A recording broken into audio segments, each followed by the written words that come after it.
ये अब अपना थर्ड क्वेश्चन करते हैं हम। In the following APs find the missing terms in the boxes. हमें कुछ एपीज दी गई हैं, उनमें हमें खाली बॉक्स दिए गए हैं, उनमें टर्म मिसिंग है, तो यानी कि उस टर्म को हमें निकालना है और उसमें फिल करना है। तो फर्स्ट पार्ट है इसमें 2, सेकेंड वैल्यू नहीं दी गई है, थर्ड वैल्यू दी गई है हमें 26। तो देखिए टोटल कितनी टर्म्स है, 3। फर्स्ट A1 होती है, यानी कि A हमें दिया गया है 2। Next A1, A2, A3। A3 हमें दिया गया है 26। A3 कैसे निकालते हैं हम, A+2D के द्वारा इज इक्वल टू 26। ए की वैल्यू हमारे पास है 2, यहाँ पे ए की वैल्यू फिल करेंगे, डी की वैल्यू आसानी से हम निकाल लेंगे। तो ए की वैल्यू 2 पुट कर देंगे, 2+2D is equal to 26। Plus का 2 इससे जाके माइनस का हो जाएगा, 2D is equal to 26 minus 2। तो 2D is equal to 26 minus 2 हो जाएगा 24। 2D के साथ मल्टीप्लाई में है, डिवाइड में चला जाएगा, D is equal to 24 upon में 2 कैंसिल हो जाएगा, ये आ जाएगा 12। तो D आ गया हमारे पास 12। अब हमें निकालना है A2। D भी है हमारे पास, A भी है, तो A2 हम निकाल लेंगे। A2 हम निकालते हैं A+D के द्वारा। A की वैल्यू है 2 और D की वैल्यू है हमारी 12। 2+12 ये हो जाएगा 14। तो A2 हमारा आ गया 14। यहाँ पे फिल कर देंगे इसको। तो यहाँ पे हमारा ये फर्स्ट पार्ट कंप्लीट हो गया। चलिए अब सेकंड पार्ट करते हैं। सेकंड पार्ट में ध्यान से देखिए, ना तो हमें फर्स्ट वैल्यू दी गई है, ना ही थर्ड वैल्यू दी गई है। हमें दिया गया है A2 और A4। तो लिखेंगे A2 is equal to 13। A2 कैसे निकालते हैं हम, A+D के द्वारा इज इक्वल टू 13। इसे इक्वेशन 1 मानेंगे। नेक्स्ट हमें A4 दिया गया है 3 के बराबर। A4 कैसे निकालते हैं, A+3D के द्वारा इज इक्वल टू 3। इसे मानेंगे इक्वेशन 2। अब देखिए यहाँ से हमें A या D की एक वैल्यू निकालनी पड़ेगी, दोनों में से किसी एक की, ठीक है। तो हम इसमें एलिमिनेशन मेथड का यूज़ करेंगे। सबसे पहले एलिमिनेशन मेथड में क्या करते हैं, हम कोफिशिएंट सिमिलर करते हैं। तो यहाँ पे A का कोफिशिएंट है 1, यहाँ पे भी A का कोफिशिएंट है 1। दोनों वैल्यूज़ प्लस की हैं, अगर हम इन्हें सब्ट्रैक्ट कर दें A कैंसिल हो जाएगा, तो D की वैल्यू हम निकाल लेंगे। तो लिखेंगे subtract equation first and second. Equation first को हम पहले ऊपर लिखेंगे, A+D इज इक्वल टू 13, और इक्वेशन 2 को बिल्कुल सेम इसके नीचे लिखेंगे। A के नीचे A आ जाएगा, प्लस D के नीचे 3D इज इक्वल टू 13 के नीचे आ जाएगा 3। सब्ट्रैक्ट कर रहे हैं तो यानी कि इनके साइन चेंज हो जाएंगे, प्लस का है माइनस, प्लस का है माइनस, और ये भी माइनस। प्लस का A माइनस का A कैंसिल हो गया। माइनस का 3D प्लस का D, देखिए यहाँ पे कुछ नहीं है तो हम 1 मान सकते हैं, 1 होता है इसके साथ, ठीक है। -3 + 1 आ जाएगा -2, और साथ में D इज इक्वल टू -3 + 13। 13 में से 3 गए, आ गया 10। माइनस का 2 है, डिवाइड में चला जाएगा, D is equal to -10 upon 2। 2 1 = 2, 2 5 = 10। तो D आ गया हमारे पास -5। D आ गया हमारे पास -5। अब देखिए A भी हम निकाल सकते हैं, अगर हम इक्वेशन 1 या 2 में D की वैल्यू पुट करें तो हमारा A भी आ जाएगा। तो फ्रॉम इक्वेशन फर्स्ट वहाँ पे D की वैल्यू पुट कर देंगे, A+D की जगह आ जाएगा -5 इज इक्वल टू 13। तो A is equal two plus minus minus होगा, माइनस का 5 दूसरी साइड जाएगा तो प्लस का हो जाएगा, 13 + 5। तो A इज इक्वल टू 13 + 5 हो जाएगा 18। तो A आ गया हमारे पास 18। अब देखिए हमें निकालना है इसके साथ A3 की वैल्यू। A3 कैसे निकालते हैं हम, A3 is equal to A+2D के द्वारा। A की वैल्यू है 18 + 2 और D की वैल्यू है हमारी -5। 18 + -2 5 = 10। 18 में से 10 गए, आ गया 8। तो A3 कितना आ गया हमारे पास 8। A आ गया हमारे पास 18 और A3 आ गया 8। यही हमें इसमें निकालना था। अब देखिए एक चीज़ है, यहाँ पे आप फ्रॉम इक्वेशन 1 जैसे मैंने लिखा, put D is equal to -5 भी लिख सकते हैं इन इक्वेशन 1। क्लियर। चलिए अब इसका नेक्स्ट पार्ट करते हैं। थर्ड पार्ट में हमारे पास वैल्यूज़ दी गई हैं। इसमें टोटल वैल्यूज़ कितनी है, 1 2 3 4। टोटल नंबर ऑफ टर्म्स इसमें है 4। तो n की वैल्यू इसमें हमारे पास है 4। और हमें a1 भी दिया गया है, ए भी लिख सकते हैं इसको, a दिया गया है हमें 5 और a4 हमें मिक्स फ्रैक्शन में दिया गया है। a4 दिया गया है 9/1/2। a4 किसके बराबर होता है, a plus 3d is equal to, इसको इजी सॉल्व करके लिख लेंगे, 2 9 सा 18 प्लस 1 हो जाएगा 19/2। मिक्स फ्रैक्शन में था, सिंपल हमने करके लिख लिया। अब देखिए ए की वैल्यू हमारे पास है, ए की वैल्यू पुट करेंगे तो डी की वैल्यू हम निकाल सकते हैं।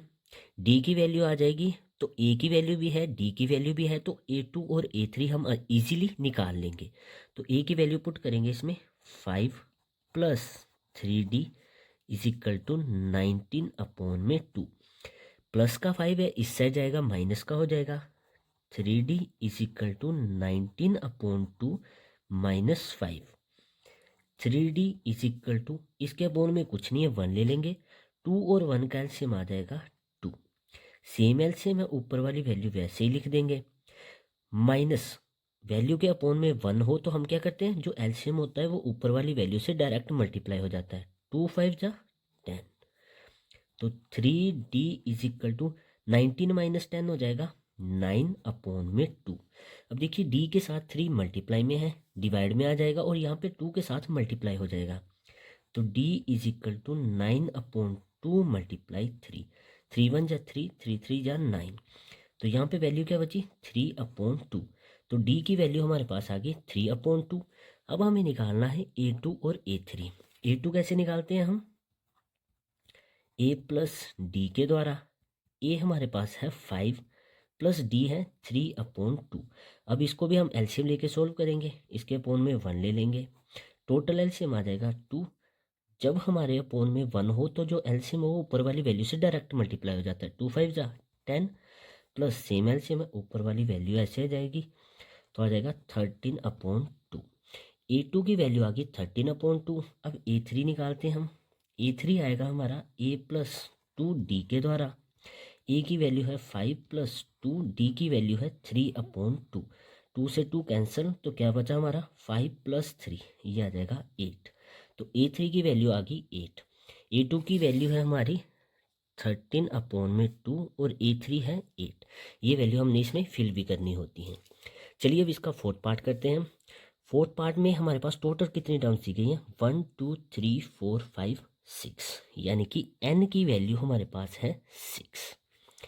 और फर्स्ट वैल्यू भी हमें दी गई है a इज इक्वल टू -4, और a6 भी हमें दिया गया है 6 के बराबर। तो a6 किसके बराबर होता है, a plus 5d is equal to आ जाएगा 6। a की वैल्यू हमारे पास है -4 plus 5d is equal to 6। Minus का 4 इस साइड जाके प्लस का हो जाएगा, तो 5d is equal to 6 plus 4, और ये टोटल हो जाएगा 10। और 5 मल्टीप्लाई में कहाँ चला जाएगा, डिवाइड में, तो d is equal to 6 plus 4 हो जाएगा 10। 5 मल्टीप्लाई में था, आ गया डिवाइड में, 5 1 जा 5, 5 2 जा 10। तो d की वैल्यू हमारी आ गई 2। d is equal to 2। अब देखिए हमें A2 A3 A4 और A5 निकालना है, तो सबसे पहले निकालेंगे A2। A2 कैसे निकलेगा, a प्लस डी के द्वारा। a हमारे पास है -4 और d है हमारे पास प्लस का 2। सोल्व करेंगे तो आ जाएगा माइनस का 2। A3 a प्लस 2d के द्वारा निकलेगा। a हमारे पास है -4 प्लस 2 और d की वैल्यू है 2। सोल्व करेंगे इसको, -4 प्लस 2 2 जा 4, तो इनको जब सोल्व करेंगे माइनस का 4 प्लस का 4, ये हो जाएगा 0। नेक्स्ट निकालते हैं A4 निकलेगा a प्लस 3d के द्वारा। a हमारे पास -4 प्लस 3 और d की वैल्यू है 2। -4 प्लस 3 2 जा 6, प्लस का 6 है, माइनस का 4 है, सोल्व करके आ जाएगा प्लस का 2। A5 भी निकाल लेते हैं। a plus 4d is equal to, a की वैल्यू है -4 प्लस 4 और d की वैल्यू है 2। माइनस का 4 प्लस 4 2 जा 8, 8 में से 4 गए, बचा प्लस का 4। A2 की वैल्यू आ गई हमारे पास -2, A3 है 0, A4 है 2 और A5 है 4, वो भी प्लस का। तो ये वैल्यू हम यहाँ पे फिल भी कर देंगे। -2, 0, 2, 4 और 6। देखिए सभी वैल्यूज़ में 2 का गैप आ रहा है। तो यहाँ पे हमारा ये फोर्थ पार्ट भी कंप्लीट हो गया। चलिए फिफ्थ पार्ट को करते हैं। चलिए इस क्वेश्चन के लास्ट पार्ट को करते हैं, जो कि है फिफ्थ पार्ट। इसमें देखिए हमें A नहीं दिया गया है, A2 हमें दिया गया है 38 और हमें A6 दिया गया है -22। A2 कैसे निकालते हैं हम? A प्लस डी के द्वारा इजिकल टू 38। और A6 कैसे निकालते हैं हम? A plus 5D is equal to -22। इसे इक्वेशन 1 मान लेंगे, इसे इक्वेशन 2 मान लेंगे। दोनों को सब्ट्रैक्ट कर देंगे क्योंकि इनके देखिए फर्स्ट A के कोफिशिएंट सिमिलर हैं। तो subtract equation first and second. Equation first है A plus D is equal to 38। Same ऐसे ही वैल्यू इसके अपोन में लिख देंगे हम इक्वेशन 2 की। A plus 5D is equal to -22। Subtract कर रहे हैं तो इनके साइन चेंज हो जाएंगे। ये प्लस का है, माइनस का, ये भी माइनस का, ये माइनस का है तो प्लस में चेंज हो जाएगा। प्लस का है माइनस का है कैंसिल। प्लस का 1D -5D, -5 में से 1 गए, बचा -4 और साथ में D। 38 प्लस 22 ये आ जाएगा हमारा 60। -4D इजिकल टू 60 वैल्यू आ गई। माइनस का 4D के साथ मल्टीप्लाई में कहाँ चला जाएगा? डिवाइड में। तो D इजिकल टू -60 अपोन में 4। 4 1 जा 4, 4 15 जा 60 हो जाएगा। तो D की वैल्यू आ गई हमारी -15। अब A की वैल्यू हम निकाल लें। इक्वेशन 1 में अगर हम D की वैल्यू रख दें तो A की वैल्यू हम इजीली निकाल सकते हैं। Put D is equal to -15 in equation first. Equation first A plus D की वैल्यू है -15 is equal to 38। A plus minus minus हो जाएगा, माइनस का 15 दूसरी साइड जाएगा तो प्लस का हो जाएगा 38 प्लस 15। तो A की वैल्यू कितनी आ जाएगी हमारे पास यहाँ पे? 38 प्लस 15, ये हो जाएगा 53। तो A की वैल्यू हमने निकाल ली अपनी 53। अब A2 है, A3 निकालना है हमें। A3 कैसे निकलता है? A प्लस 2D के द्वारा। तो A की वैल्यू हमारे पास आ गई है 53 प्लस 2 और D की वैल्यू है माइनस का 15। 53 प्लस माइनस -2 15 जा हो जाएगा 30। 53 में से 30 माइनस होंगे तो वैल्यू आ जाएगी 23। यानी कि A3 की वैल्यू आ गई हमारी 23। A4 निकालते हैं। A4 निकलता है A प्लस 3D के द्वारा।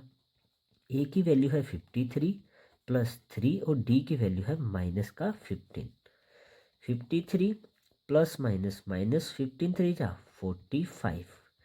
53 में से 45 गए, वैल्यू बची 8। A4 की वैल्यू आ गई हमारी 8। अब चलिए A5 निकालते हैं। A5 निकलेगा A प्लस 4D के द्वारा। A हमारे पास है 53 प्लस 4 और D की वैल्यू है माइनस का 15। 53 प्लस माइनस -15 4 जा 60। अब देखिए बड़ी वैल्यू माइनस की आ रही है तो 60 में से 53 गए, बचा 7। वैल्यू किसकी होगी? माइनस की। तो माइनस का 7 हमारी A5 की वैल्यू आ गई।